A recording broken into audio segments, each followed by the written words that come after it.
Yun guys, bali, Ortega tayo niyan. Galing akong PTEX niya. Yan po, nakapasok na tayo sa Teco, sa Makati City, RCBC. Lalakad na kami, yun po yung mga kasamahan ko yan. Kinakabahan ako niyan. Siyempre yan po yung pinakapayan namin. Pag sa pagtatekwan, yun po, yung Teco. Medyo, kabado 20 na ako dyan. Yan, datasal na ako dyan. May problema eh. Yan po, sa awa naman ng Diyos. Naka-take-a-pass tayo. Yan. Nasa kabayan na tayo. Yan po yung mga kasamahan ko. Naka-take-a-pass na kami dyan. Dali lang pala. Yan ako. Biometric lang. Yan. Physical appearance. Yan lang. Wala pang 5 minutes. Talagang maliwanag.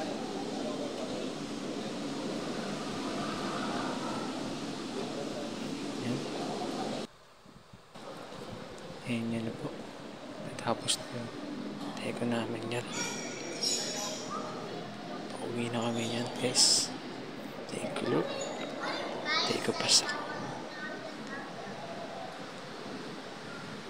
Lalakad na kami sa Munggo. Ayan po. Nagpicture ako mag-isa sa Teco. At nagpicture na rin kami mga sa Munggo. After nun, simba na ako. Thank you Lord. Salamat kay God.